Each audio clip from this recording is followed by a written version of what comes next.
Alhamdulillah. Alhamdulillahilladzi arsala rasulahu bil huda wa dinil haqqi liyudhhirahu 'alad dini kulli wa kafa billahi syahida. Asyhadu an la ilaha illallah wahdahu la syarikalah wa asyhadu anna Muhammadan abduhu wa rasuluhu man la nabiyya ba'da. Allahumma sholli ala sayyidina Muhammad wa ala alihi wa sahbihi wa mawala, amma ba'du. Assalamualaikum warahmatullahi ta'ala wabarakatuh. Yang dimuliakan Allah, yang saya hormati Dekan Fakultas Usuluddin Adab dan Dakwah, para wakil dekan, para dosen, para pejabat semua yang berhadir, yang saya tidak sebut satu-satu nama, pangkat, gelar, dan jabatannya untuk kita semua. Yang saya hormati, saya banggakan. Kita banyak bersyukur kepada Allah. Dengan anugerahnya kita masih diberi kekuatan dan kesehatan. Dengan itu, acara halal bihalal secara virtual ini untuk di kampus kita untuk pertama kalinya. Mungkin tingkat institut insya Allah besok tanggal 3.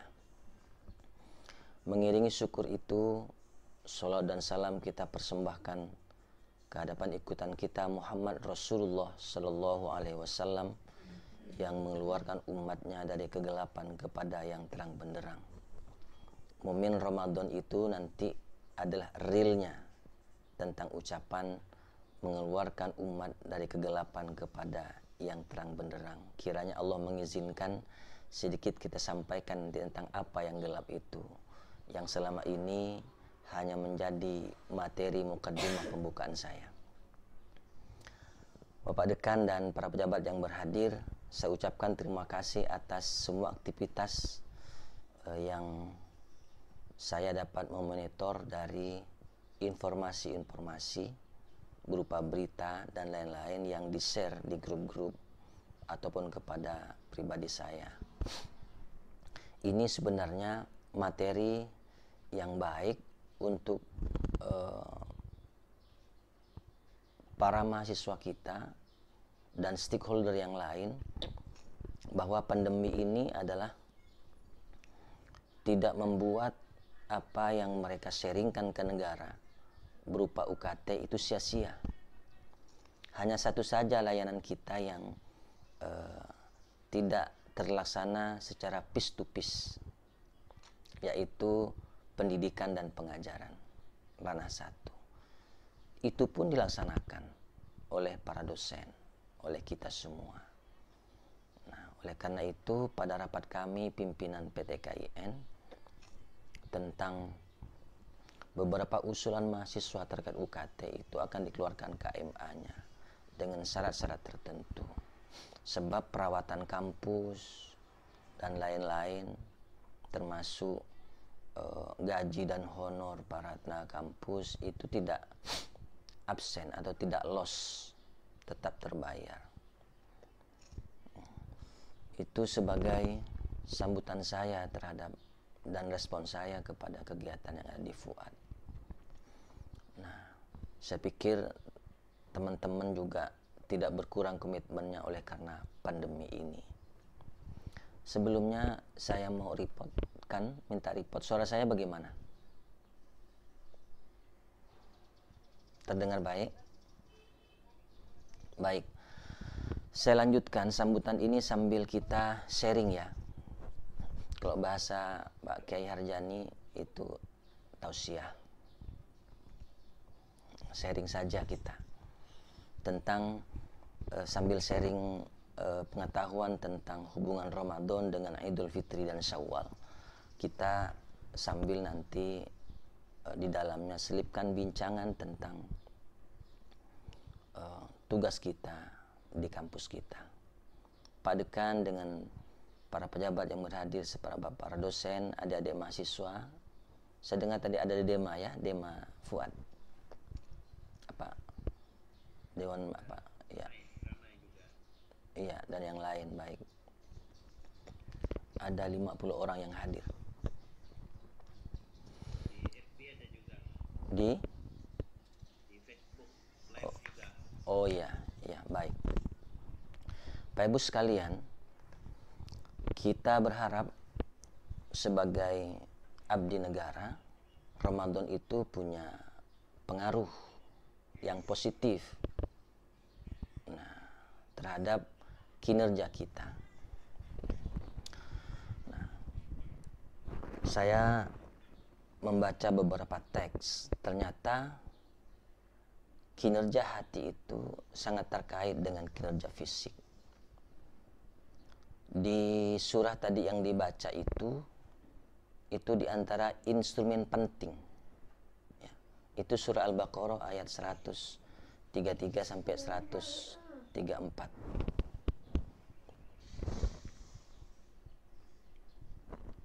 Nah, saya menerjemahkan surah Al-Baqarah ayat 183 tentang diwajibkannya puasa itu, bahwa takwa itu tidak sama dengan muttaqin. Oleh karena itu tujuannya adalah kita menjadi muttaqin, sedang takwa itu adalah instrumen. Nah, di dalam surah Al-Hajj ayat 32-33 ternyata takwa itu kinerja hati. Jika siam itu adalah kita dikehendaki mempuasakan hawa nafsu atau menahan hawa nafsu, maka siam itu tidak sama dengan imsak. Imsak itu adalah menahan untuk tidak makan dan tidak minum. Maka imsak itu adalah riyadhah untuk mencapai siam. Sebaliknya untuk mencapai siam secara kinerja hati, itu instrumennya bukan tidak makan, tidak minum, tapi takwa. Takwa itu adalah hadirnya hati di hadapan Tuhan, itu di Baitul Atiq. Memang ayat itu dari sebelumnya, dari 28 itu, tentang penyembelihan hewan, tentang kurban. Tapi ternyata tidak pernah ada orang memotong onta, kambing di depan Ka'bah, tidak ada. Maka dijelaskan di ayat 34-nya bahwa la yanalullaha luhumuha wala dima'uha walakin yanalullaha taqwa. Itu jelasnya. Dalam menyembelih, jadi di dalam ayat 33 itu lakum fiha manafi'un. Di dalam ritual itu ada manfaat jika tempat ritual itu wa mahilluha ila baitil atiq. Nah, kalau menyembelih hewan itu ternyata al-insan hayawanun natik. Ini perspektif ya. Al-insan hayawanun natik. Manusia itu adalah hewan yang pandai bertutur kata. Dan banyak pakar menyebutkan ternyata bahaya hawa nafsu manusia yang tidak terkendali itu lebih parah, lebih berbahaya daripada binatang. Maka di ayat yang lain disebut adalah bahwa hum adol, ulaika kal an'am hum adol, itu berkaitan dengan hawa nafsu. Walaqad dzara'na li jahannama katsiran minal jinni wal insi lahum qulubun la yafqahuna biha. Yang dengan hati itu tidak berpikir, tidak memperdalam diri. Lahum adzanul la yasma'una biha. Yang dengan telinga itu, yang mempergunakan telinga itu bukan telinga yang mendengar, menurut surah As-Sajdah ayat 9. Yang mempergunakan telinga itu tidak mau mendengar. Walahum a'yunun la yubsiruna biha. Jadi di Al-Quran itu beda kata uzun dengan kata sama, beda kata ain dengan kata basor. Nah, mereka punya yang dengan mata itu, yang mempergunakan mata itu tidak mau melihat. Ulaika kal an'am bal hum adallu. Mereka seperti binatang. Binatang punya mata, punya telinga, punya organ liver, tapi dia tidak dianugerahi nikmat namanya, tidak dianugerahi batin yaitu akal, fikir, hayal, faham, ilmu. Itu binatang tidak. Nah, manusia yang parah lebih parah dari binatang itu. Oleh karena itu di As-Sajad di surah Al-Hajj dari ayat 26, 27 dalam sampai 33 itu berbicara kinerja hati. Dikunci oleh 34 yang sampai kepada Allah ritual kurban itu bukan daging dan darahnya, tapi takwanya. 32, 33 takwa itu adalah hati sampai di Baitul Atiq. Bukan liver yang sampai di Baitul Atiq, tapi pandangan orang yang dalam hati itu saya sebut dengan pandangan hati, fokus, itu namanya khusyuk. Irtikazul basori, memusatkan pandangan hati sampai di Baitul Atiq. Baitul Atiq itu adalah salah satu nama dari Baitullah. Di zaman kenabian Muhammad Rasulullah SAW namanya Baitullah. Sebelumnya namanya Baitul Atiq. Sebelumnya ada aras kursi. Nah, itu benda, itu barang, wujudnya adalah non fisik. Maka Ibrahim diperintah untuk membangun tandanya. Bahasa surah Al-Baqarah ayat 144 sampai 150 disebut dengan Satroh Al-Masjidil Haram. Ketika ayat-ayat Masjidil Haram ini turun, masjid yang beton, itu yang di belakang saya gambar yang beton itu belum terbangun, kecuali yang hitam itu. Artinya, yang maksud kata Masjidil Haram di dalam Al-Quran itu bukan fisik itu. Kebetulan Umar membangun masjid untuk mengenang kata-kata Al-Haram, maka masjid disebut dengan Al-Haram. Coba lihat di Arab, tanyalah Pak Harjani dan kawan-kawan.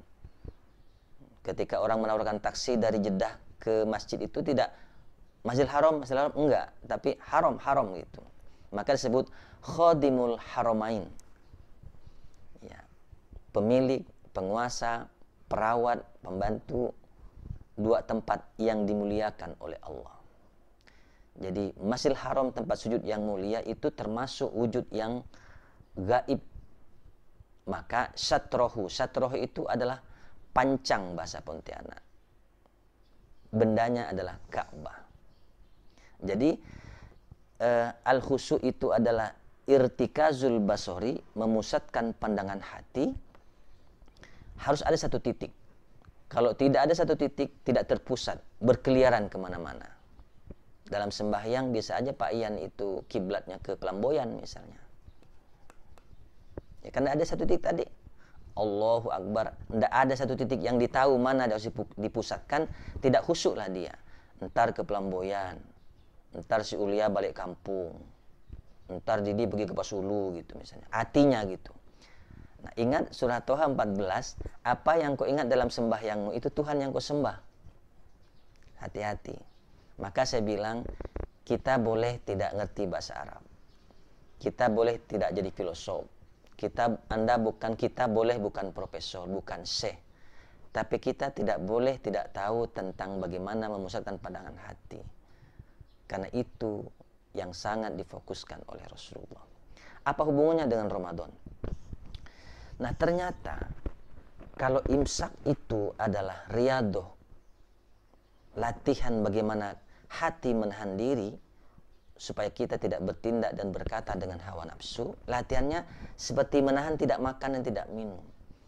Menjadi relevan kenapa Rasulullah itu mengingatkan kam min so'imin, atau hadis lain menyebutkan rubba min so'imin laisa lahu min siyamihi illal ju' wal atos. Tidak sedikit orang yang menjadi so'im, orang yang katanya bersaum atau bersiam, itu yang hanya dapat haus dan lapar dan haus. Mungkin karena pengetahuannya bahwa puasa itu, siam itu tidak makan dan tidak minum. Padahal bukan itu. Siam itu adalah kita sebagai mukmin diperintah untuk menahan hawa nafsu. Artinya bukan fisik. Nah, ternyata di banyak teks Al-Quran, Allah mengklaim bahwa diri kita tidak bisa mengurus hawa nafsu. Diri kita tidak bisa mengurus hati, apalagi mengurus hati orang lain. Ini saya ungkapkan supaya kita tidak jumawa, supaya kita tidak bersifat posesif. Obsesif, bukan posesif ya. Obsesif artinya terlalu berobsesi ingin mengurus, membetulkan orang lain. Kita cukup menjalankan kewajiban. Coba lihat di surah Al-Baqarah, di surah Al-Anfal ayat 24. Wa'lamu annallah yahulu bainal mar'i wa qalbihi. Mar'un itu item-item manusia, item-item insan, rincian dari insan, yaitu penyakit hati. Dan hati itu hanya Allah yang bisa memisah. Di surah Al-A'raf misalnya ayat 43, yang sering saya bawa sebagai mukaddimah, terutama kalau khutbah Jumat. Wa naza'na ma fi sudurihim min ghillin tajri min tahtihimul anhar. Kami, kata Tuhan, bukan kalian, wahai profesor, wahai para doktor, wahai para syekh, wahai para kiai. Nah, bukan kalian, kami, kata Tuhan, yang mencabut apa yang berada di dalam dada mereka berupa penyakit hati. Ya. Di mana? Tajri min tahtihimul anhar.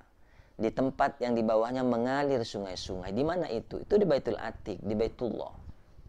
Wa kana arsyuhu ta'al alal ma. Arasnya Allah itu di atas air. Nah, gitu. Ternyata di bawah tempat yang di atas tepat ada Ka'bah itu, yang itu tanda disitulah ada bangunan gaib, bangunan cahaya. Nah, sebagai Baitullah, ini namanya Aras, nama pertamanya nama Aras Kursi. Di bawah sana itu ada telaga air, disebut dengan Telaga Al-Kautsar. Oleh karena itu, sesiapa yang merasa punya penyakit hati dan ingin diobati, datanglah ke tempat itu secara hakikat. Secara hakikat itu artinya bukan fisik yang datang. Kalau fisik yang dihiasi di tempat itu, yang beruntung yang mukim di sana lah, yang tiap hari di sana, beruntung sekali. Sedangkan seperti Didi misalnya tak pernah minta lahir di Kapasulu.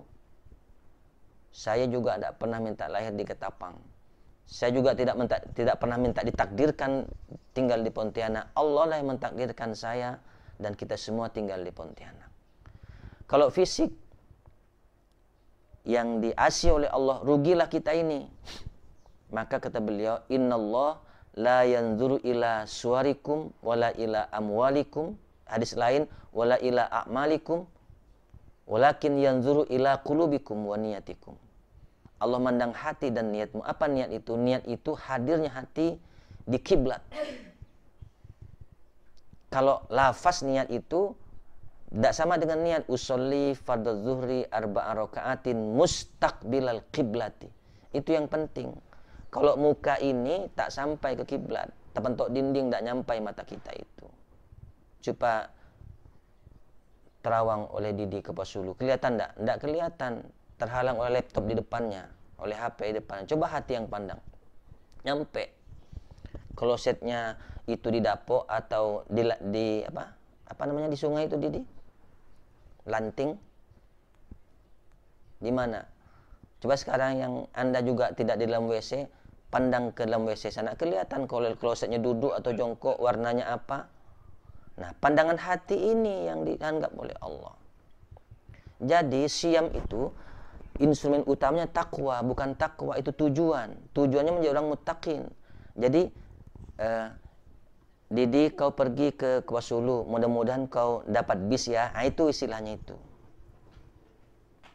Mudah-mudahan kau dapat melaksanakan takwa ya. Mudah-mudahan kamu dapat mampu menghadirkan hatimu di kiblat ya. Gitu. Ya gitu. Jadi itu. Baru kemudian apa? Nah, saya ulangi. Jadi bukan tidak makan, tidak minum, itu imsak. Maka boleh dikritik itu definisi puasa adalah tidak makan, tidak minum sejak terbit fajar sampai terbenam matahari, dan senggama juga. Itu imsak. Maka di masjid-masjid kampung teriak-teriak jam 4:15 mulai dia 20 imsak, artinya tidak boleh makan, tidak boleh minum. Imsak ini seakan satu istiqoq dengan miskin. Tapi kalau miskin mereka tidak makan, tidak minum karena tidak punya. Kalau kita menjadi orang yang berimsak karena kita ingin latihan untuk menahan hawa nafsu. Oleh karena itu, esensi Ramadan itu bukan pada bulan Ramadan. Kalau bulan Ramadan, jadi tidak betul ada orang marah. Tunggu kau ya nanti habis lebaran. Tampar kau. Itu artinya apa? Dia tidak mengerti esensi Ramadan. Esensi Ramadan itu ada di luar Ramadan. Maka Syawal itu peningkatan. Nah, kalau yang semula marahnya 5 kali dalam sehari, Syawal tinggal 2 kali, bukan meningkat jumlahnya jadi 12 kali marahnya. Nah, oleh karena itu harus diselipkan tentang pembahasan fitrah ketika bicara Idul Fitri. Dalam tulisan saya itu sebagai 2 fitrah itu. Fitrah itu salah satu pengertiannya ada himlah atau hamlah, bawaan. Saya namakan bawaan dasar. Ada fitrah insaniyah dan ada fitrah ruhiyah. Fitrah insaniyah itu, kata insan, annas, di dalam Al-Quran itu tidak kurang diulang dalam 159 teks ayat Al-Quran. Boleh teliti. Semuanya konotasinya adalah jelek, kecuali di surah itu, At-Tin. Itu pun kepada bentuk tubuh. Fi ahsani taqwim. Tapi ingat, summa rodatnahu fi asfali safilin. Itu. Ini bentuk tubuh, itu Bapak Adam. Sebaik-baik bentuk. Tidak ada makhluk di permukaan bumi sebaik bentuknya manusia ini. Gitu. Lainnya itu nanti waquduhan nasul hijarah uiddat. Jadi kayu bakar neraka manusia itu. Jadi insan itu sebenarnya bukan subjek. Dia sifat. Nah, fitrah insaniyah itu berasal dari asal kejadian insan itu sendiri. At-Tariq 5-7 misalnya. Maaf ya, saya ini munasabat saja. Supaya kalaupun tidak 100% kita, keyakinan kita lebihlah dari 7%. Karena ayat-ayat yang saya bawa. Nanti kalau pendapat ini, pendapat itu nanti kita malah ragu. Kata Pak Ruslan, kata Pak Ismail, ya saya juga doktor, boleh berpendapat seperti itu. Tapi ketika saya menyampaikan Al-Quran, Pak Dekan tak berani, oh saya juga bisa berpendapat seperti itu. Karena Al-Quran bukan pendapat. Saya cuma mengutip saja. Falyanzuril insanu mimma khuliqa mimma indafik yakhruju min bainis sulbi wat taraib. Ini saya bicara tentang fitrah ruhiyah. Fitrah insaniyah, bawaan dasar insan. Hendaklah manusia itu menyelidiki, menazor namanya, memperhatikan dari apa ia dijadikan. Belum manusia itu menyelidiki, Allah udah kasih tahu khuliqa mimma indafik. Manusia itu dijadikan dari air yang terpancar. Terpancar dari mana? Tentu bukan dari air keran. Yakhruju min bainis sulbi wat taraib. Jadi insan itu asal kejadiannya keluar dari tulang punggung laki-laki, tulang dada perempuan, tulang sulbi laki-laki dan tulang dada perempuan. Apa yang keluar dari tulang laki-laki dari sulbi laki-laki dan tulang dada perempuan itu? Surah Al-Mu'minun menjelaskan inna khalaqnal insana min sulalatin min tin summa ja'alnahu fi qararin makin. Pak Harjani kalau salah diluruskan saya. Summa ja'alnahu nutfatan alaqatan fa khalaqnal alaqatan mudghatan fa khalaqnal mudghatan idhama fa kasonal idhama lahma summa ansha'nahu khalqan akhar. Sampai berikutnya ayat 14. Jadi ternyata saripati tanah itu ini ternyata laki-laki yang disebut ini dijadikan sperma. Sperma itu di dalam rahim yang kokoh dijadikan sesuatu yang bergantung, alak. Saya menerjemahkan alakon itu darah beku karena guru saya menerjemahkan begitu. Lalu jadikan daging, daging jadikan tulang, tulang dibungkus dengan daging, baru summa ansha'nahu khalqan akhar, itu cabang bayi. Nah, ternyata mana insannya? Itu ternyata tubuh manusia, tubuh insan, bukan insan. Mana manusianya itu? Kita rujuk ke surah Al-Ahzab, surah As-Sajadah ayat 7, 8, 9. Ayat 7, alladzi ahsana kulla syai'in khalaqahu wa bada'a khalqal insan min tin. Nah, itu Bapak Adam ke surah At-Tin tadi itu. Nah, dianya Allah yang membaguskan, mencantikkan semua yang dijadikannya, mula-mula menjadikan insan itu dari tanah, itu Bapak Adam. Nah, Ibu Hawa itu dari tulang rusuk. Anak cucu Adam laki perempuan tidak dari tanah, tidak dari tulang rusuk. Di ayat 8-nya disebut itu anak cucu Adam. Summa ja'ala naslahu min sulalatim mimma immahin. Kemudian kami menjadikan anak cucu Adam. Naslah itu turunannya. Anak cucu Adam itu dari saripati air yang hina. Jadi Bu Ulia jangan mau lagi, Bu Fiti jangan mau lagi dibilang di tulang rusuk. Nah, ya. Itu dari saripati air yang hina. Nah, pertanyaannya adalah, mengapa air itu disebut hina? Padahal sperma itu tidak najis.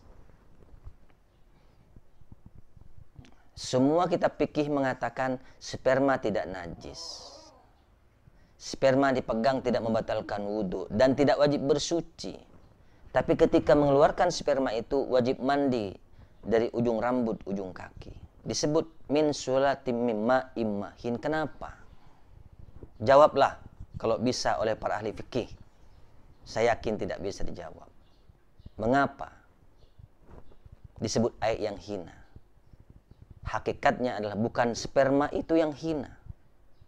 Tapi dalam setetes sperma itu dijelaskan di dalam kitab At-Tib As-Suyuti. Ada hadis Al-Baihaqi menyebutkan, khalaqallahul insana min arba'ati asya, minar rihi wal ma'i wat tini wan nari. Ada rahasia. Yang rahasia itu kalau kita tidak ketahui, rahasia itu nanti bibit hawa nafsu itu.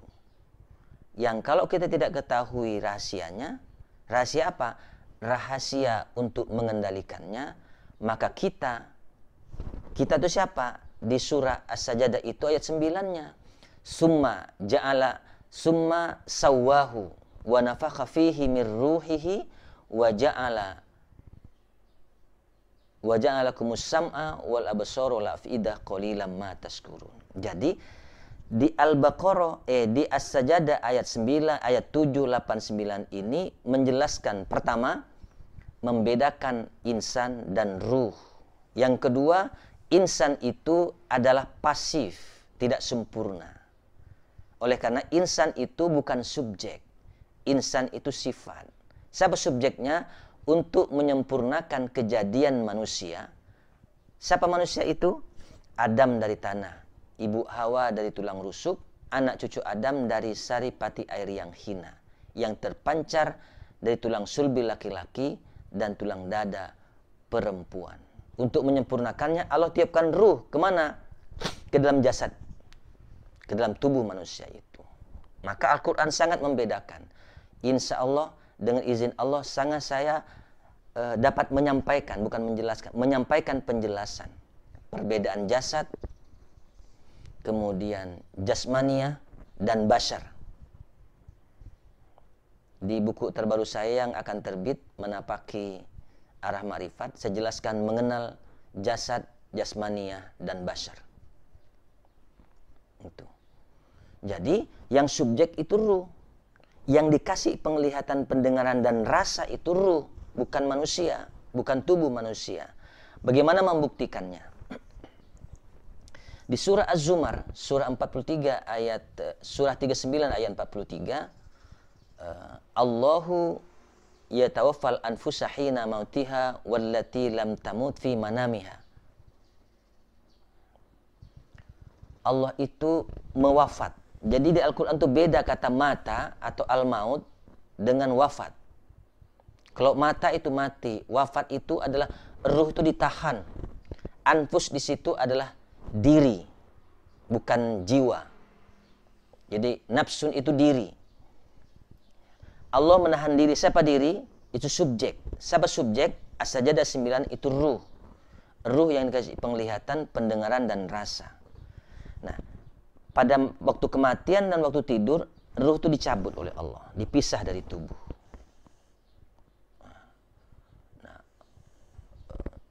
Wa yumsikul lati qada 'alaihal mauta wa yursilul ukhra ila ajalin musamma.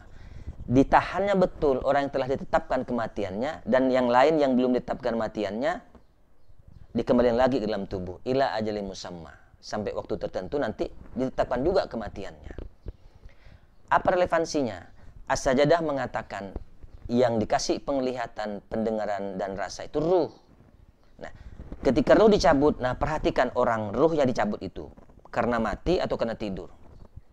Ada mata orang mati bisa melihat tidak? Ada telinga bisa mendengar? Ada sekujur tubuh, ada lidah bisa merasa? Pasti tidak. Apa sebab? Yang dikasih rasa, dikasih penglihatan, dikasih mendengar, yaitu ruh, sedang dicabut atau sedang tidak ada di tubuh itu. Maka sesungguhnya yang ada di tubuh ini alat panca indera, bukan panca indera. Mata bukan panca indera, tapi alatnya. Maka tadi itu lahum a'yun la yubsiruna biha. Yang dengan mata itu atau yang menggunakan mata itu tidak melihat. Basor itu pandangan, bukan ru'yah. Gitu. Jadi saudara-saudara, Bapak Ibu sekalian, kembali ke tadi. Ternyata insan itulah wujud hawa nafsu. Di buku saya katakan hawa nafsu dunia setan. 4 anasir minar rihi wal ma'i wattini wan nar. Yang dari air bukan air asal kejadiannya. Yang dari tanah bukan tanah. Insan itu. Yang dari api bukan api. Minar rihi itu sesuatu, asya itu min arbati asya. 4 sesuatu. 4 sesuatu itu Rasulullah mengatakan al insanu sirri wa ana sirruhu. Kata beliau, yang aku rahasianya. Artinya pengabaran dari Rasulullah lah yang membongkar rahasia ini. Yang berwujud a'da aduwika nafsuka allati baina jambaika.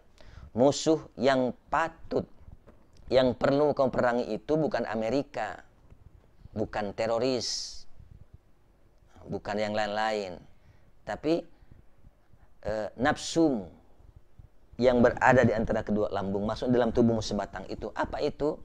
Hawa nafsu dunia setan. Dari 4 itu, 4 sesuatu itu pengabaran Rasulullah mungkin jarang ditemukan literatur, kecuali dalam wujud di balik teks. Kalau itu dianggap literatur, kalau tidak sah. Tapi ada ISBN pula, sah yang tidak dikutip tuh. Minar rihi itu ada ruh raihan, minal ma'i itu ruh rahmani, minat tini itu ruh jasmani, minan nari itu ruh idofi. Adik-adik mengutip sah kok, buku itu ada SBN-nya. Asli tulisan saya menyalinkan di buku itu. Dan hadis juga ada dalam kitab At-Tib Asyuti, periksalah di situ. Nah, ada hawa pada kamu, sifat pantang kelintasan, oleh karena ruh raihan, rahasia air, rahasia angin memenuhi seluruh rongga pada kamu. Ini real, ilmiah. Kalau udara itu tidak masuk ke tubuh kita, dalam beberapa detik kita bisa kolaps. Pertanyaannya, mengapa udara itu keluar masuk? Dokter ahli jantung sekalipun, dokter tidak bisa tahu rahasianya mengapa udara keluar masuk. Ternyata Allah dan Rasulnya menjelaskan, oleh karena ada rahasia dari angin itu bernama ruh idofi, ruh raihan itu memenuhi seluruh rongga kita ini. Ada nafsu, yaitu sifat pantang kerendahan pada kamu, oleh karena rahasia air, yaitu ruh rohmani, menjadi urat, benak, dan tulang pada kamu. Nanti di ada tulang enggak? Urat, benak, dan tulang. Itulah yang melahirkan nafsu, sifat pantang kerendahan. Udah mulai ada pada kita itu sifat pantang kelintasan, udah mulai terasa. Nah, tapi nanti ada detailnya. Ada dunia pada kamu, yaitu sifat pantang kekurangan, oleh karena rahasia tanah, yaitu ruh jasmani, menjadi daging, kulit, dan bulu. Maka yang nampak-nampak ini disebut dengan jasmania, sebangsa jasmani, karena dijadikan dari rahasia tanah, yaitu ruh jasmani. disebut jasmania, daging, kulit, dan bulu atau roma. Nanti paling atas pada tubuh kita, nah ini adalah bashar. Kata Pak Quraisy, bashar itu adalah wujud yang di atasnya ada bulu-bulu. Nah, itu bashar. Jadi bashar paling luar, jasmania lapis kedua, utuh itu adalah jasadiyah. Ada setan pada kamu, yaitu sifat pantang kalah. Nah, kalau yang TV-TV yang dimaksud oleh TV itu, saya tidak yakin juga krunya melihat jin ya. Itu bukan setan, itu hantu. Hantu itu jin. Jin itu pensiunan iblis. Iblis itu adalah ruh ketika menghuni tubuh tidak pernah hadir di hadapan Allah. Ketika ruh itu menghuni tubuh, hatinya tidak pernah berkiblat. Hatinya tidak pernah sholat. Hanya ritual sembahyang saja. Cirinya adalah HNDS-nya itu muncul. Hawa nafsu setan, pantang kelintasan, pantang kerendahan, pantang kekurangan, pantang kalah. Nah, Al-Quran menyebut 3 nafsu. Surah Ar-Ra'd ayat 28 itu adalah nafs mutmainnah. Surah Yusuf ayat 53 itu nafs ammarah. Surah Al-Qiyamah ayat 2 nafs lawwamah. Yang jelek 2 itu, diri yang ammarah. La ammaratum bisu, diri yang memerintah kepada keburukan, wujudnya 2. Sifat pantang kalah bergabung dengan sifat pantang rendah. Setan bergabung dengan nafsu, itu melahirkan sifat emosional. 2, mudah marah. 3, mudah tersinggung. Itu nafs ammarah. Di depan orang marah, di depan orang emosional, tidak ada baiknya orang. Dan 3 bentuk sifat ini selalu memerintah kepada yang tidak baik.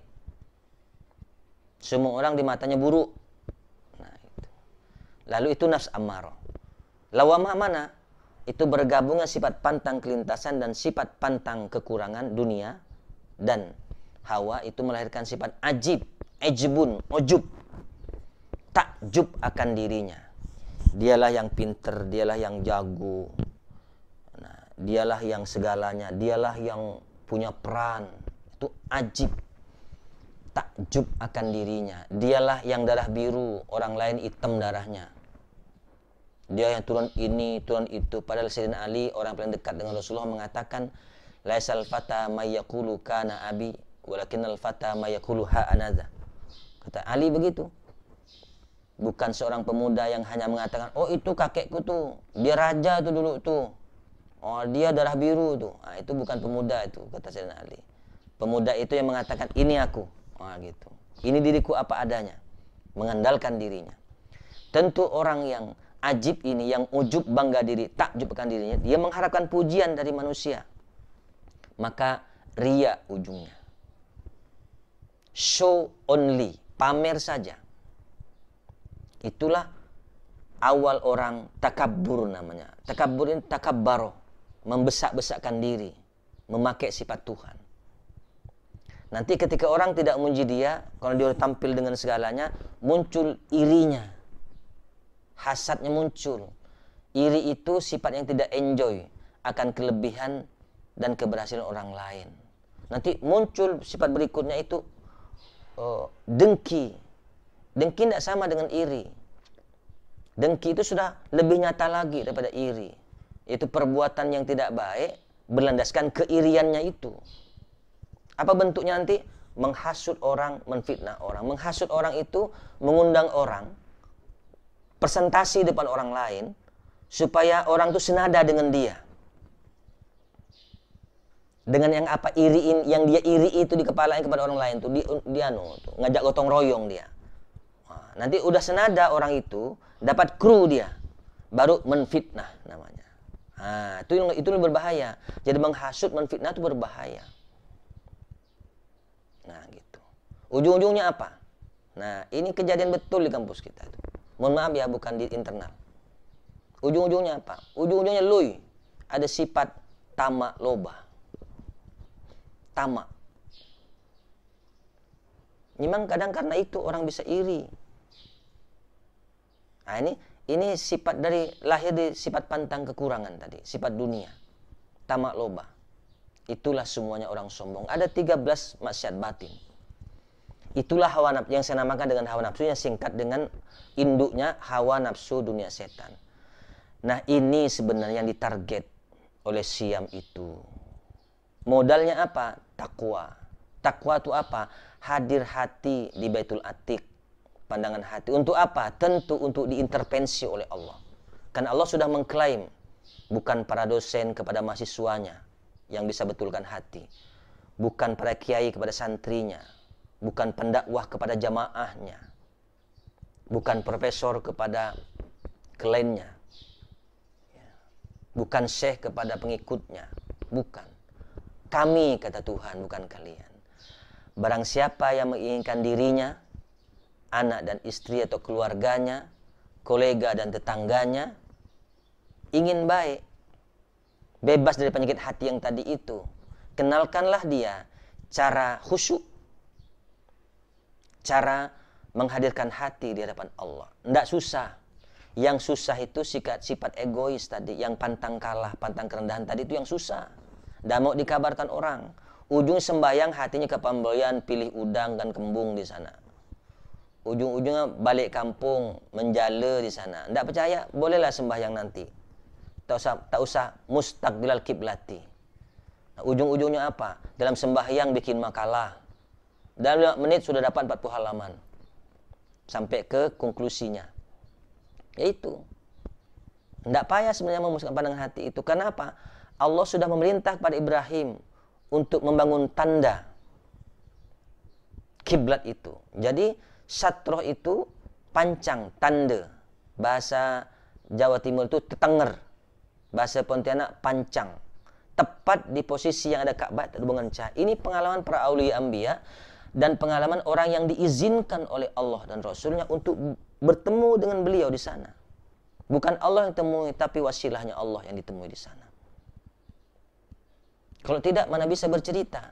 Bohong bercerita namanya, kalau tidak pernah ketemu dengan tempat itu. Cuman kan kadang di zaman sekarang ini, kita harus sembunyi di tengah terik matahari.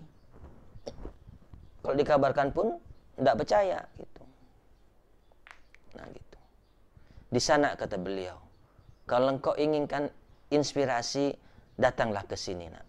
Ingatanmu yang datang, bukan kalau datang tiap hari mana mampu.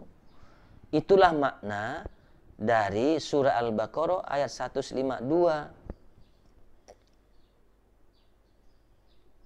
Apa itu? Udhkuruni adhkurkum washkuruli wala takfurun.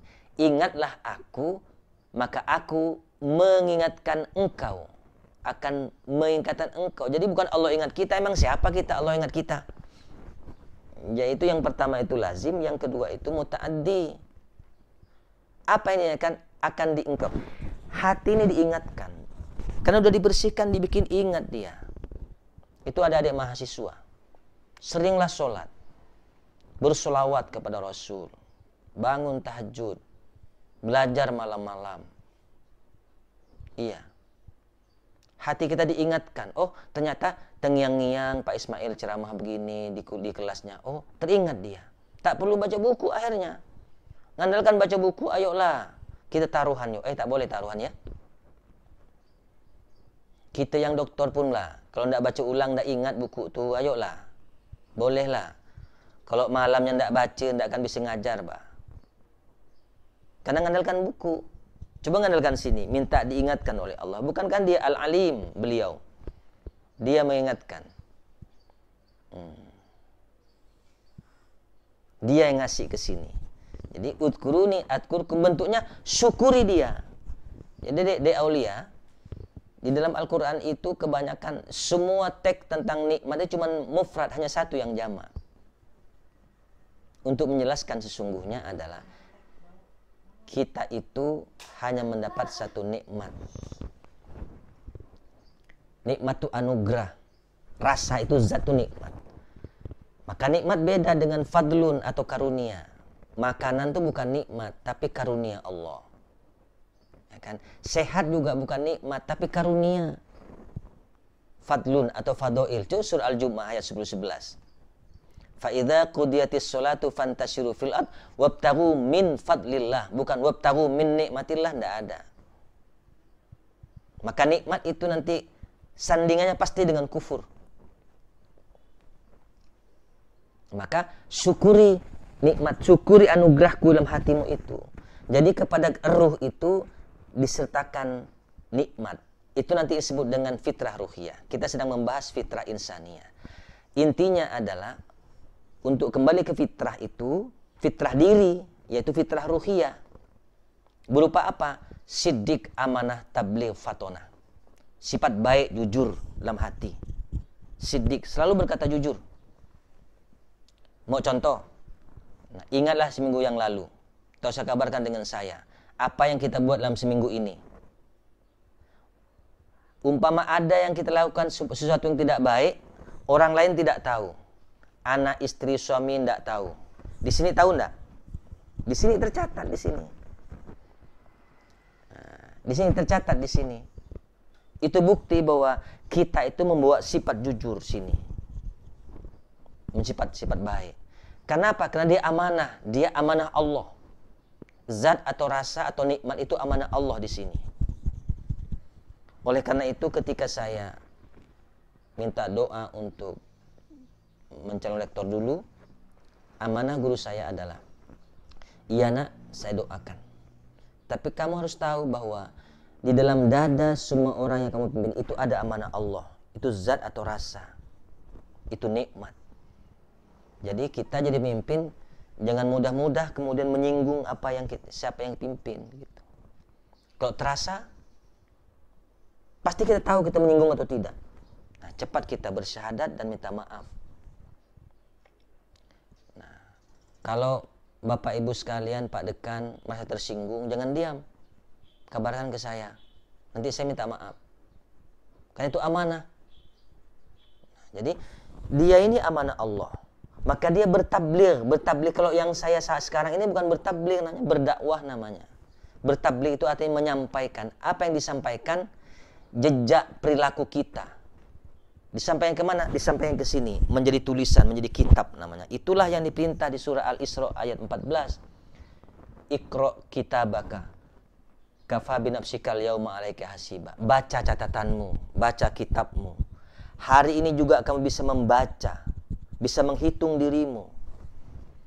Demi Allah, demi Rasul. Semua kita baca dalam seminggu. Bisa tidak kita hitung? Salah kita, baiknya kita di sini. Katanya Raqib Atid mencatat amal baik, amal buruk. Tapi kok di sini bacaannya? Apa hubungan ruh dengan malaikat? Itu pertanyaan tidak mudah. Tapi mudah bagi yang tidak egois. Bisa dijawabnya. Di sini catatan itu. Tersimpan di sini. Mahfuz, terpelihara di sini catatan itu. Dari umur kita 7 tahun sejak ingat tercatat di semua. Itu yang dibaca. Supaya apa? Supaya fatonah. Supaya bijak. Supaya cerdas. Orang cerdas itu bukan yang bukunya bergunung-gunung. Orang yang cerdas itu adalah yang dapat menjadikan pengalamannya sebagai guru, sebagai pelajaran. Orang yang sudah membaca diri, dia akan bijak, tidak mudah ngejudge orang lain, tidak mudah menghakimi orang lain. Apa sebab? Dirinya belum tentu lebih baik dari orang lain. Maka dia akan hati-hati berbicara. Dalam berbicara dia memperhatikan tantangan, siapa yang dihadapinya. Dalam melangkah dia akan memperhatikan tempat berpijak. Dia akan bijak, akan cerdas. Dia punya sifat toleransi, punya tutur kata yang baik. Kenapa? Dia sadar betul. Di dadanya menyimpan semua jejak laku, perilaku. Maka sering saya katakan, kita tampak mulia ini di permukaan umum oleh karena Allah masih melindungi, menjaga aib kita. Maka tugas kita adalah menjaga aib saudara. Apa kata beliau? Man satara aiba akhihi satarallahu aibahu yaumal qiyamah. Sesiapa yang menjaga aib saudaranya, maka Allah akan tutup aibnya di akhirat. Di mata Allah apa yang tersembunyi, saudara-saudara. Mengapa saudara harus dijaga? Karena ruh itu bersaudara. Allah kan tak pandang rupa, tak pandang amal. Pandang wujud yang dalam hati itu. Tak pandang rupanya mau coklat, mau hitam, mau keling, tak dipandang oleh Allah tuh. Ya kan? Tapi yang datang daripada Allah, ruh itu bisa dibaca dalam tulisan saya tentang ukhuwah ilahiyah, persaudaraan setuhan. Itu Pak Ismail di FKUB itu. Maka nanti ayatnya di yang ayat itu, orang yang innalladzina man amana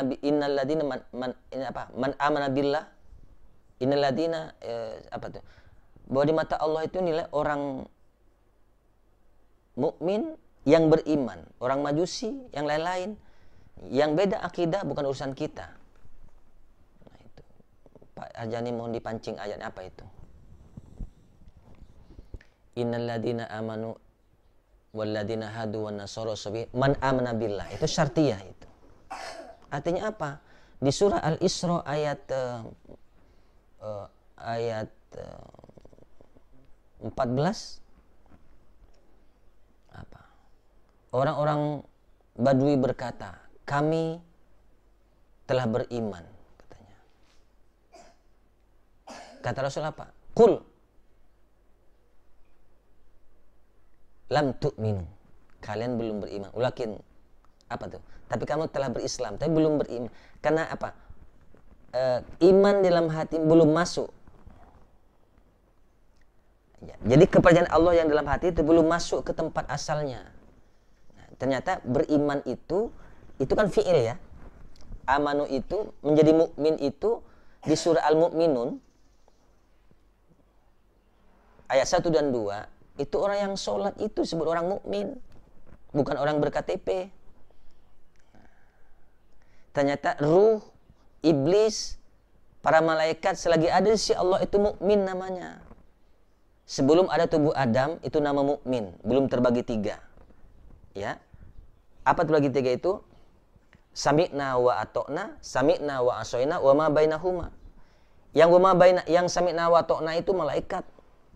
Yang wa'asoina itu iblis. Nah, siapa yang memperan dua ini? Wa ma bainahuma, itu yang masuk ke tubuh manusia itu bisa jadi sebangsa malaikat, bisa jadi iblis.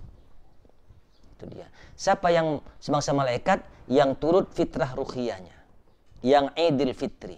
Siapa yang jadi iblis? Yang menurut fitrah insaniyahnya. Pensiunan orang yang menurut fitrah insaniyahnya itu jadi jin gentayangan, tidak bisa balik ke tempat asal. Gampang kalau orang mati innalillah wa inna ilaihi rajiun. Gimana cara balik? Maka ayat itu sebenarnya bukan ayat kematian. Surah Al-Baqarah ayat 156 ini koneksinya ke Al-Baqarah ayat 100 ayat 46. Alladzina yazunnuna annahum mulaqu rabbihim wa annahum ilaihi rajiun. Itu 46. 45-nya tentang salat. Wasta'inu bis-sabri was-shalah wa innaha lakabiratun illa 'alal khashiin. Minta tolong dengan sabar dan sholat. Minta tolong apa tadi itu? Dari terhindar dari fitrah insaniyah itu. Itu berat. Kecuali orang khusyuk. Siapa khusyuk itu? Orang yang hatinya yakin. Zonna itu prasangka kuat. Annahum mulaku. Bahwa mereka mulaku itu isim fa'il. Bukan fi'il mudhari'. Saat sholat itu menjadi orang bertemu Tuhan. Wa annahum ilaihi raji'un. Dan bahwa mereka itu saat sholat kembali menjadi orang yang kembali kepada Tuhannya. Di mana? Di Baitul Atiq. Jadi terjemahannya itu bukan salah, cuman perlu dibetulkan. Di terjemah itu akan bertemu Tuhan, akan kembali. Padahal itu isim fa'il, bukan fi'il mudhari'. Itu tidak salah, cuman perlu dibetulkan. Jadi pas saat sholat itu kita yakin betul menjadi orang yang bertemu Tuhan. Kenapa? Karena kita betul menjadi orang kembali kepada Tuhan. Di mana? Hadratullah itu, di hadapan Tuhan itu. Ya di rumahnya. Oh kok Tuhan berumah Pak? Iya. Kenapa emangnya? Filosof yang tidak mau Tuhan itu berumah. Kalau gitu sama dengan makhluk, macam tahu aja dia. Macam mana rumah Allah itu? Jelas kok. Al-Baqarah 125, Al-Hajj ayat 22 jelas. Wa tahhir baitiyah, itu kalam Allah. Bersihkan rumahku, kata Allah. Lit-ta'ifina wal 'akifina war ruka'is sujud, untuk orang tawaf, orang ruku dan sujud. Wa idja'annal baita masabatan lin-nasi wa amna wattakhidhu min maqami Ibrahim musalla. Wa ahidna ila Ibrahim wa Ismaila an tukhira baita lit-ta'ifina wal 'akifina war ruka'is sujud. Ingatlah ketika kami menjadikan Baitullah sebagai tempat menetap. Linnas itu wujudnya mukmin, ruh. Linnas itu bagi manusia itu orang sedang ada dalam manusia ini. Ruh itu semua ruh. Mau di tubuhnya orang Islam, orang lain, itu satu daripada Allah datangnya. Dari Baitul Atiq tempatnya. Nah gitu. Jadi apa? Ternyata Tuhan tidak di mana-mana. Jangan ikut orang tak baca Al-Quran. Tuhan tidak di mana-mana. Baca surah As-Sajadah ayat 4. Baca surah Al-Hadid ayat 4. 3 dan 4. Kan? Huwal awwal wal akhir. Wal zahir wal batin. Wa huwa ala kulli syai'in alim. Huwallazi khalaqas samawati wal arda fi sittati ayyam tsumma stawa 'alal 'arsy. Jelas kok. Masa Tuhan di gunung-gunung? Berani betul gunung meletus ada Tuhan di situ. Masa gunung di laut? Berani betul laut itu tsunami ada Tuhan di situ. Di situ itu kuasa Tuhan. Ada para malaikat Tuhan. Malaikat melaporkan tempat ini banyak maksiat ya Allah. Allah setir di sana, meletus gunungnya, meletus itu lautnya. Itu malaikat itu kuasa Allah. Bukan Allah di situ, bukan Tuhan di situ. Oh, kan ada ayatnya, Pak. Fa'aina tuwallu wujuhakum fasamma wajhullah. Masa di sana wajah Allah? Kemana-mana wajahmu menghadap. Nah, wajahmu bukan mukamu ya. Padahal disuruh menghadap ke sana. Di mana? Ke tempat asal. Nah, di sanalah Allah. Itu satu pengertiannya. Yang kedua, kalau misalnya wajah ini dihadapkan kemana-mana di situ. Nah, oke. Kalau ente nyongkong pagi hari ngadap ke bawah sana. Hah? Di sana ke wajah Allah itu. Nah, coba. Nah, itulah. Jadi wajah Allah itu Tuhan tidak di mana-mana. Sesiapa yang mau menghadap Tuhan untuk menyembah datang ke tempatnya.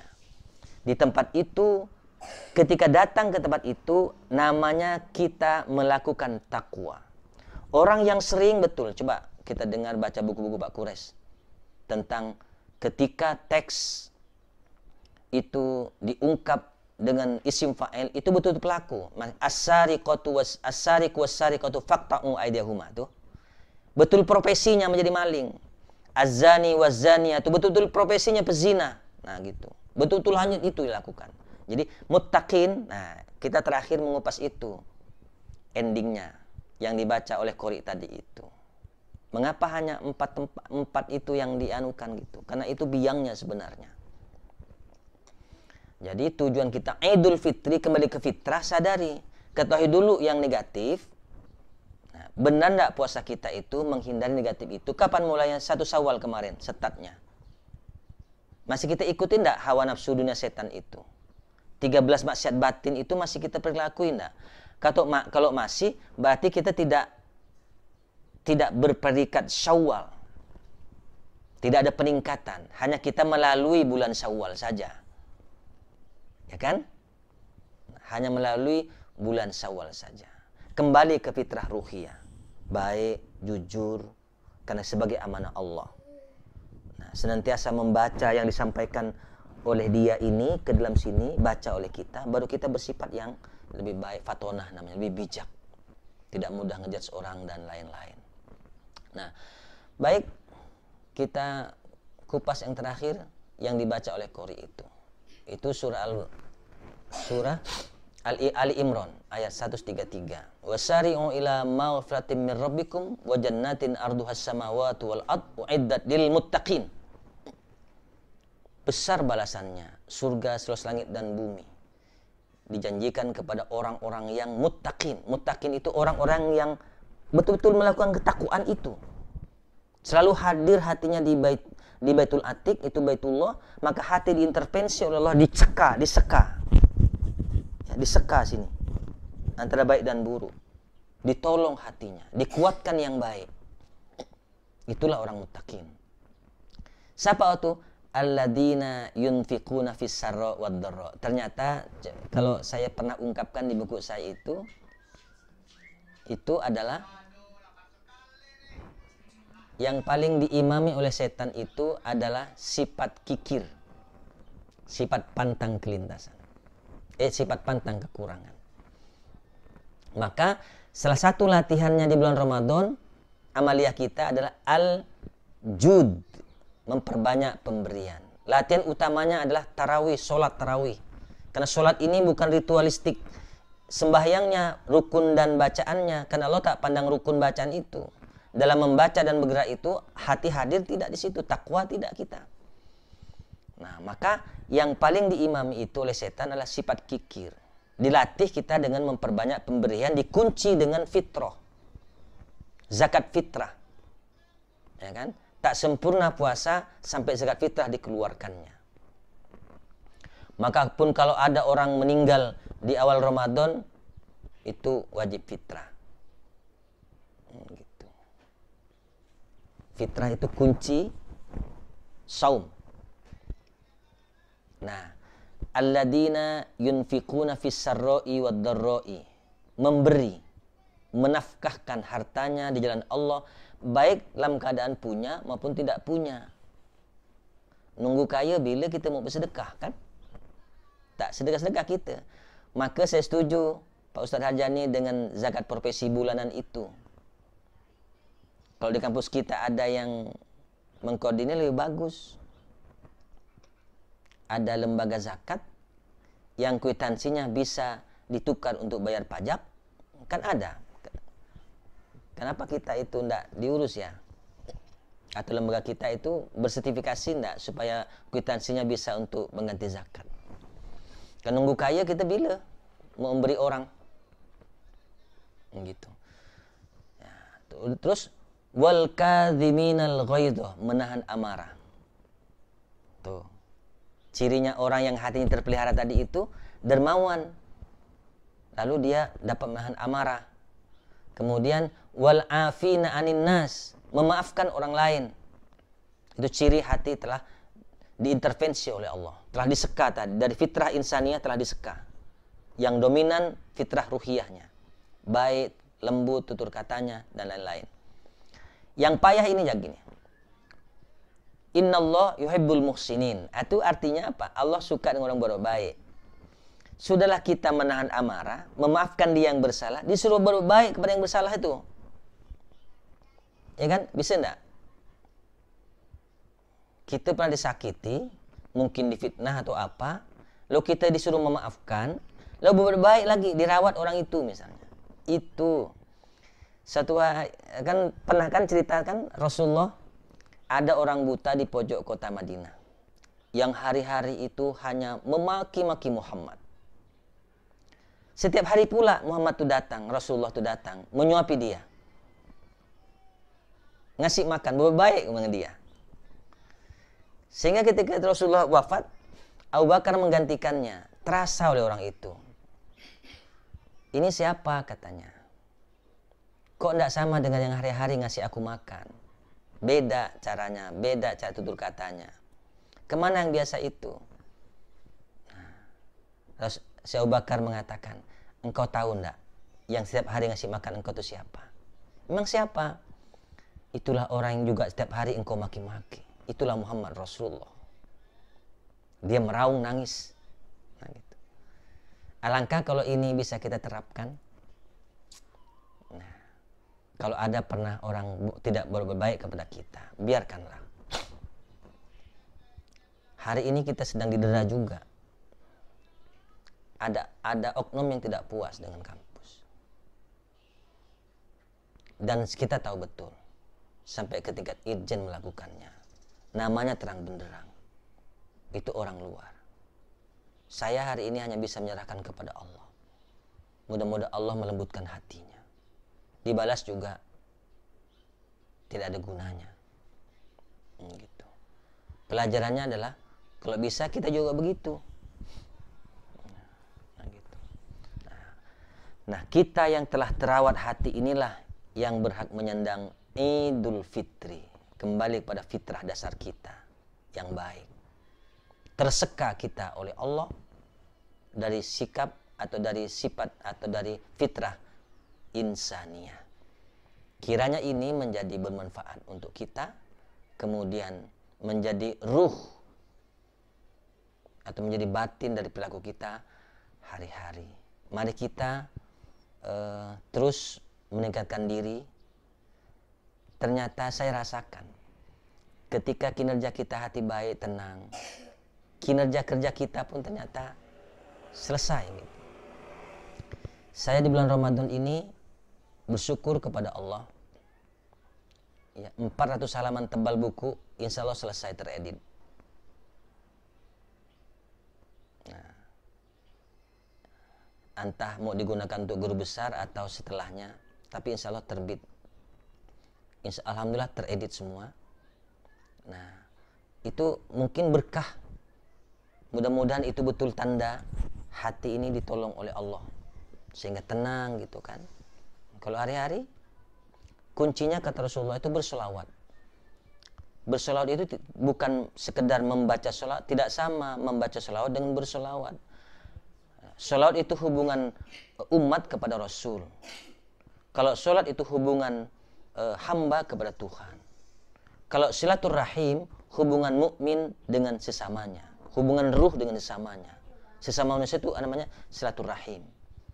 Kuncinya di solat. Solat itu mencegah keji dan mungkar. Fahsya wal mungkar itu wujudnya nafs amarah lawamah. Hanya solat yang bisa menolong. Sebaliknya bukan solat yang menolong. Tapi karena solat itu adalah hadir hati di hadapan Allah, Allah lah yang menolong. Wasta'inu bisobri wassolah. Tadi itu. Kuncinya di solat. Saat solat itulah di hadapan Allah itu ada wasilahnya. Sekaligus kita sebenarnya sudah bersolawat. Jadi bersolawat itu begini istilahnya. Sering saya contohkan. Ibarat kita ngasih tulisan kepada anak. Suruh beli Indomie. Atau yang merokok suruh beli rokok. Lalu anak bilang, tapi dia diam di pintu. Saya membeli Indomie. Saya membeli Indomie. Kira-kira terjadi tidak beli Indomie itu? Tidak terjadi. Tapi ketika anak itu datang ke toko, menunjuk itu Indomie. Orang toko tahu ini beli Indomie. Itu istilahnya. Jadi sholawat itu kinerja hati. Wasilah Allah itu Muhammad Rasulullah SAW itu ada di Baitul Atiq. Di sana beliau menunggu. Itu pengalaman para aulia anbiya dan pengalaman orang-orang diperkenankan berjumpa beliau. Saya semula terobsesi dengan 3 fakta dalam buku-buku. Yang pertama, Al-Ghazali. Dia mengatakan tidak satupun hadis yang kutulis di dalam kitab ini, maksud Ihya Ulumuddin, kecuali telah qad laqaituha ila Rasulullah. Telah kutelakikan dengan Rasulullah. Artinya Al-Ghazali bertemu Rasul. Yang kedua, di dalam kitab Fususul Hikam, Ibnu Arabi bertutur bahwa nama dan isi buku ini adalah pemberian dari Rasulullah. Baca Fususul Hikam. Artinya, Ibnu Arabi bertemu. Di era modern, guru saya, Profesor Dr. Syed Agil Munawar, bercerita di kelas saya tentang risetnya satu hadis yang dia terputus tidak sampai kepada Rasulullah, hanya sampai para sahabat. Lalu dilacak ke semua kitab, tak ketemu. Ujungnya beliau datang ke Syekh Yasin sebagai Imam Al-Haram waktu itu. Beliau datang, katanya beliau habis Isya datangnya, ketemunya itu setelah sholat Isya. Beliau tidak langsung jawab, Syekh, saya ada satu hadis, cuman matanya saya lupa waktu itu, tapi ingat betul ceritanya ini. Syekh, saya ada satu hadis yang terputus tidak sampai Rasulullah. Mohon petunjuk apakah hadis ini sahih atau tidak. Apa kata Syekh Yasin? Besok nak habis duha, setelah duha datang kepada saya. Syekh Yasin itu kan orang Minang. Singkat cerita, habis duha, Syed Agil datang ke beliau. Jawabannya apa? Hadis ini sahih nak. Bertanyalah Prof itu, dari mana Syekh dapat menunjuki saya ini hadis sahih? Kata Syekh Yasin, saya bertanya langsung kepada Rasulullah. Apa artinya? Rasul itu tidak mati, wafat namanya, terpisah dari tubuhnya. Kalau mencari Rasul jangan di Madinah. Di Madinah itu tubuh kenabiannya. Rasulullah itu ada di Baitullah, menunggu umatnya untuk diwasilahkan kepada Allah. Semua para aulia anbiya ketemu dengan Rasulullah. Nah, kalau kita baca hadis-hadis padang mahsyar misalnya, semua nabi mengajak kaumnya untuk minta syafaat kepada Rasulullah. Apa artinya? Para nabi telah bertemu dengan Rasulullah. Itu syahadat para nabi tidak menggunakan namanya sendiri. Sebelum Nabi Muhammad mengatakan la ilaha illallah Muhammadur Rasulullah, umat Muhammad disuruh bersaksi asyhadu an la ilaha illallah, asyhadu anna Muhammadur Rasulullah. Adam sudah mengatakan la ilaha illallah. Tidak ada syahadat Ibrahim misalnya, umat kaum Ibrahim ya. Kalau nabi-nabi itu bukan umat namanya, tapi kaumnya. Hanya Muhammad yang punya umat itu. Umat Muhammad itu para ruh. Tapi tidak semua Muhammad berhak mendapat perlindungan Muhammad. Kenapa? Ruh itu masuk ke tubuh-tubuh manusia. Dalam tubuh itulah ruh menjadi kafir, tidak kembali kepada Rasul sebagai saksi di hadapan Allah, maka dia tidak mendapat hak perlindungan Muhammad Rasulullah SAW. Tidak ada syahadat asyhadu an la ilaha illallah wa asyhadu anna Isa Rasulullah, tidak ada. Semua mengatakan Muhammadur Rasulullah. Para nabi juga begitu. Artinya apa?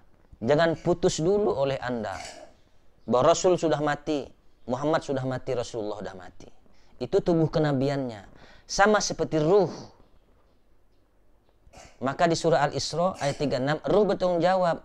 Tubuh mati, ruh tidak mati. Ruh itu wafat namanya, dipisah, tidak dimasukkan ke tubuh. Tubuh ditinggalkan ruh menjadi mati dia.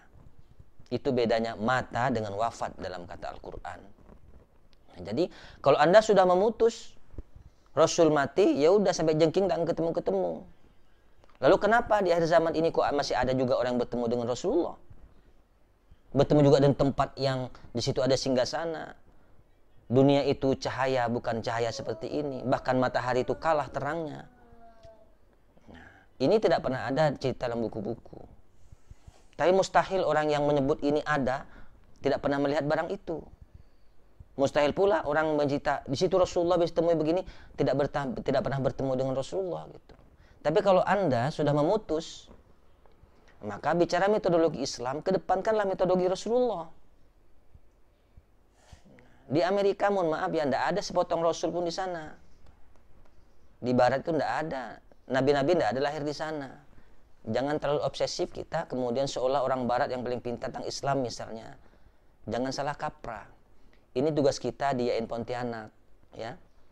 Kita lembaga keislaman. Back to thariqah Rasulullah dalam menyampaikan ajaran Islam. Nah, ini sampai botak nih yang gara-gara baca buku tuh. Jujurlah yang udah para doktor. Nah, yang magister, adakah ijazah kita itu bisa betulkan hati? Jujurlah, enggak usah bula-bula. Di sini tercatat semua kok. Adakah setelah kita selesai sekolah itu perilaku kita? Pasti karena latihan kita beribadah itu yang menolong, bukan intelektual kita. Ada pula bilang otak bisa berpikir. Otak itu organ becek-becek, nggak bisa berpikir. Ruh yang dikasih karunia akal, fikir, hayal, paham, ilmu. Orang mati, orang tidur ada otak, nggak bisa ceramah dia, nggak bisa ngajar. Einstein itu otaknya diawetkan selama 20 tahun, diteliti selama 3 tahun. Nggak ada apa-apanya di situ. Kalau di otak Einstein itu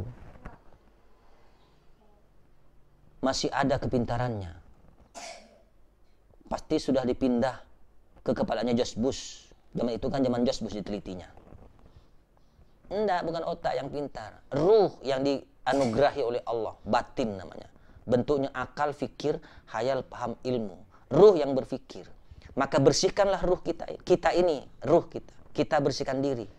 Caranya, hubungi Allah dan Rasulnya. Hubungi Rob. Terutama dalam sembahyang 5 waktu. Kan kayak saya, Pak Ismail kan pakai usolli. Usolli pada zuhri arba'an rakaatin mustaqbilal kiblati. Yang menghadap kiblat bukan muka. Allah tak butuh dengan mukamu yang pesek itu. Syarif gitu. Dan Allah tak pandang rupa, tak pandang amal. Allah pandang hati, pandang niat. Terutama minimal 5 waktu. Hadapanlah hati. Mintalah tolong di sana.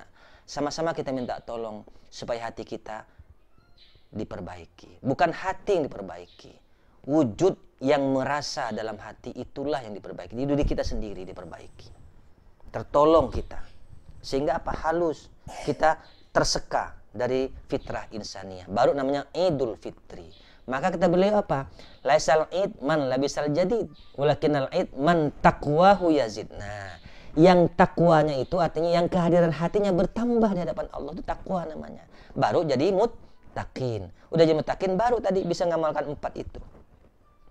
Dermawan, bisa nahan emosional, kemudian memaafkan orang lain dan berbuat baik kepada lingkungan. Itu yang penting. 4 perkara ini dalam hasil kita sebulan dapat kita lakukan, insya Allah kita akan jadi baik. Itu sebabnya saya bilang kita tidak perlu menghakimi masa lalu. Masa lalu itu punya perhargaan tersendiri, punya dinamika tersendiri, punya prestasi tersendiri. Yuk kita menatap ke depan. Kalau kita pernah tersakiti, maafkan. Kalau pernah kita berbuat baik, syukuri, tingkatkan di masa kini. Tidak perlu kita toleh kanan, toleh kiri. Sibuk kita menoleh ke belakang. Kapan kita mau ke depan? Nah, yang terakhir sekali, ikuti kemajuan-kemajuan atau perubahan-perubahan di kampus kita. Sebagai guidance, sebagai guide kita. Guidance semua kebaikan yang telah kita lakukan. Perubahan-perubahan ikuti. Nah, para pejabat sampai wadek misalnya e-sign-nya diurus dan terapkan.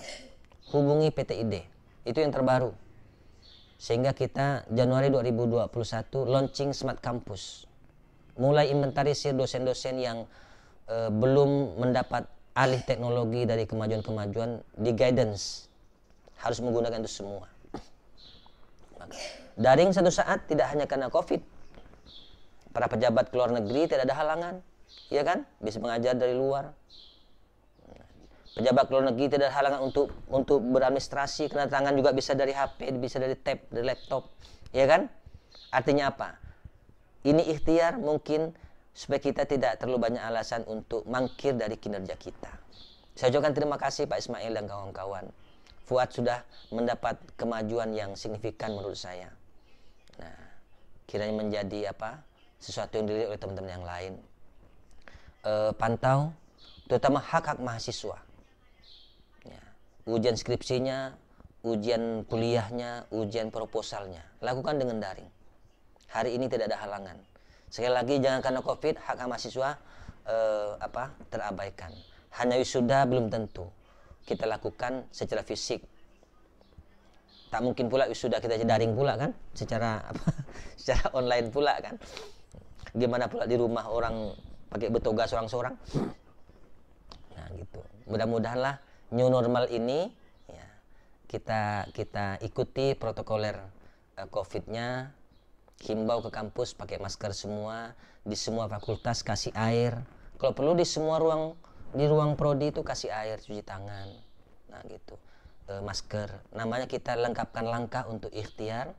Saya dan keluarga serta seluruh siswa KMIK Pontianak menyampaikan selamat Idul Fitri. Selamat menikmati kembali kepada fitrah yang baik, ya kan?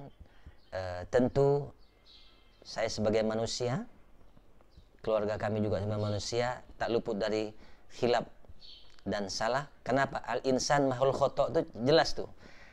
Al-insan, manusia itu tempat ruh menjadi salah. Nah, tempatnya menjadi salah. Nah, Ramadan dikasih latihan. Ibadah kita disuruh tambah. Sholat terutama dengan riadoh.